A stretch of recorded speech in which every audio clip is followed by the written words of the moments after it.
step one of your daily breath practice is to set yourself up in a position of comfort. For me, most mornings, that means leaning against a wall or setting myself up with some pillows behind me.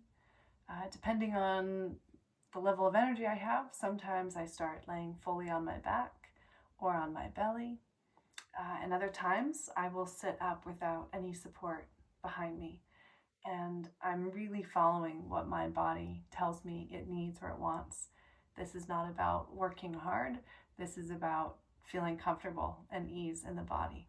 Step two is tongue alignment. Now, if you bring your tongue to the roof of your mouth, feel the back of your teeth, come back a little bit, and you'll notice that ridge that then moves into the upper palate. Now, we want our tongue to rest just over that ridge towards the teeth without touching the teeth. So it's just barely over the ridge. And then the rest of the tongue suctions up towards the upper palate.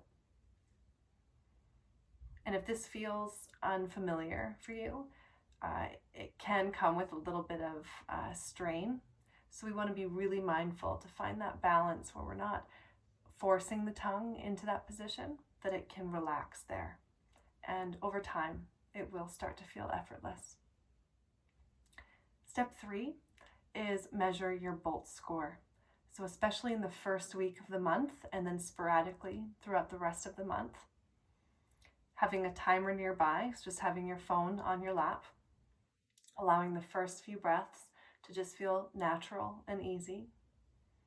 And at the bottom of your exhale, without forcing all the air out, just a regular exhale, start the timer right at the bottom of the exhale and hold your breath. Now, we're measuring our tolerance for carbon dioxide. And this can look different each day, which is why it's important to do this over a period of a week and then sporadically throughout the month, so we can take all of that data in to get a median number of what your BOLT score or carbon dioxide tolerance is.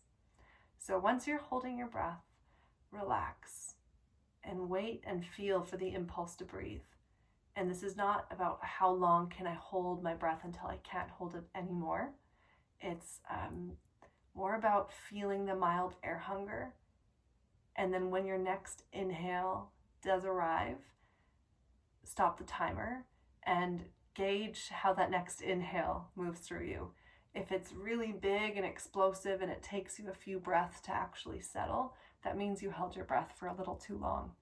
So we want that next inhale, while it can feel a little strained, it still has a lot of space and control.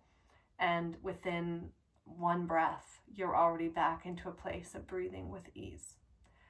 Keep track of the number, and then we move on to step four.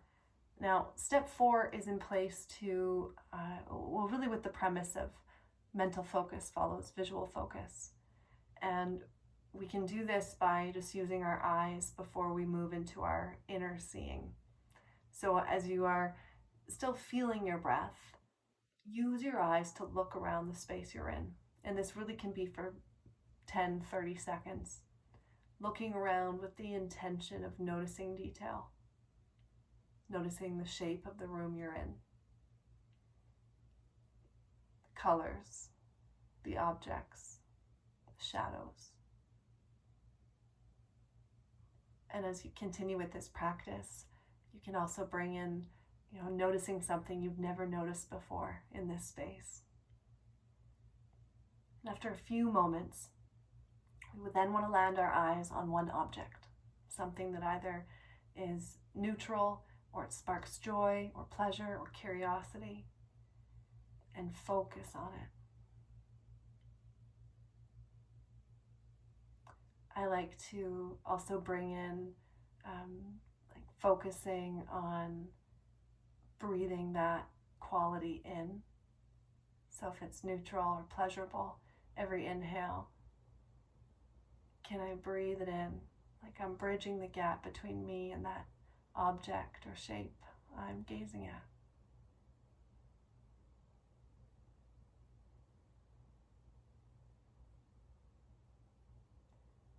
And after a few moments, we then want to expand our vision. Open up to your whole field of vision, like you've just moved from that focus into a panoramic view, like taking in the sky, the sunset, the ocean. And with that sense of openness, we then close our eyes and turn our gaze inwards. Now, this is generally the place where I set my intention for my breath practice.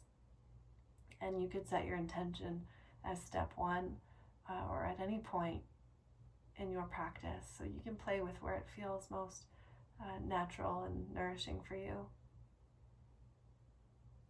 Generally, my intention is something along the lines of be here, be with my breath, or flow with my breath.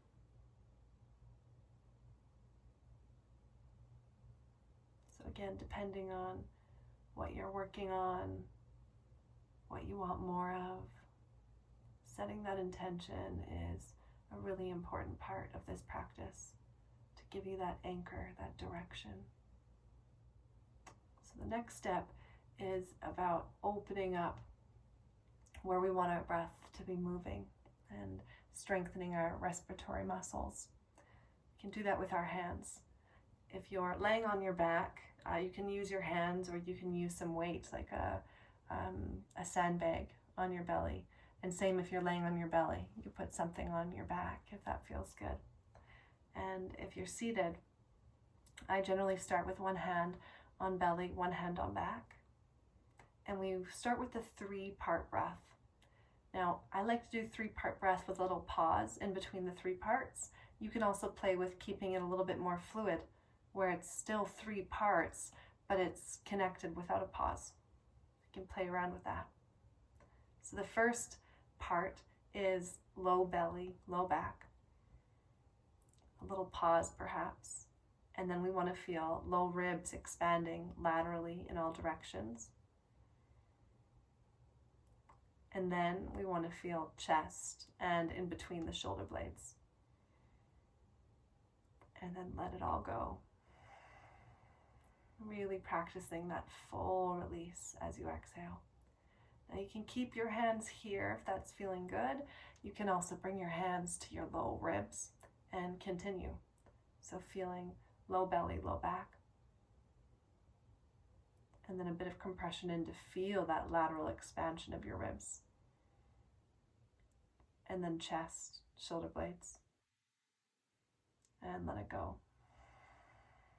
You could keep your hands here or go back, or 2 hands on your belly. It's the same thing. Low belly, low back. Low ribs. Chest, shoulder blades. And let it go. And now we want to shift into more of a smooth rhythmic breath. I like to keep my hands on my body for a good portion of at least the first couple minutes of my practice. Wherever you want to put your hands or the sandbag, the intention is to feel the weight or the pressure, to slow the inhale down, and to encourage that expansion in all directions, and then letting go of any pressure. So as you exhale, you're encouraging your body to relax, to let go, to surrender.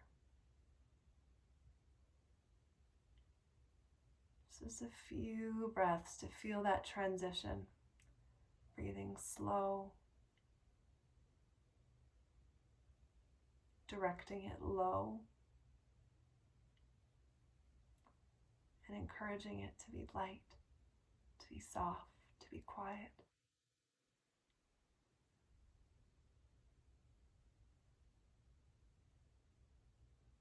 Noticing if you can feel the change in your heart rate. On the inhale, heart rate slowly increases. And on the exhale, heart rate slowly decreases.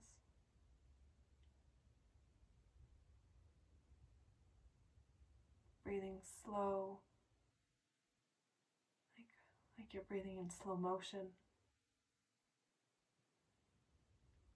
giving the heart more time and space to change its pace.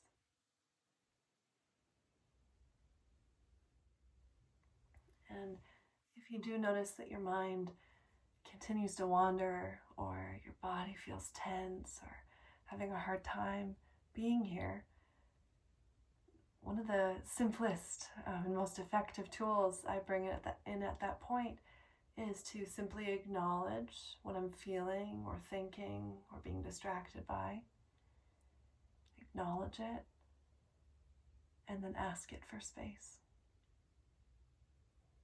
Ask it for space to just give you this opportunity to just breathe. Just give me some space to breathe, space to be here.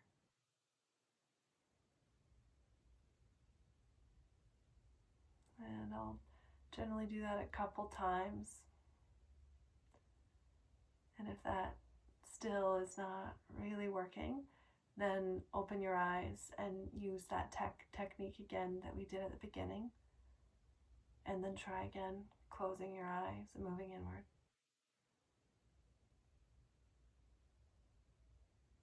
And whether you practice being with this slow, smooth, this low, light, rhythmic breath for 30 seconds, 3 minutes, or more,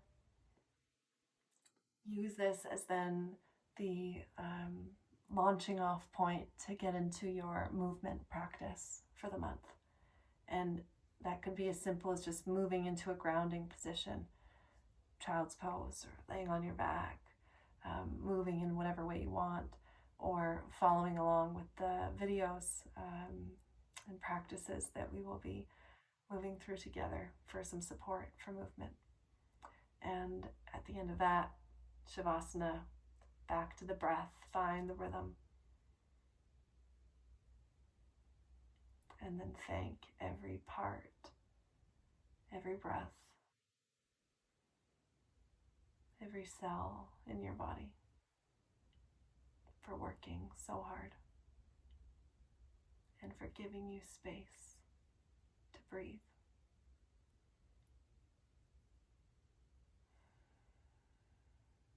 Enjoy.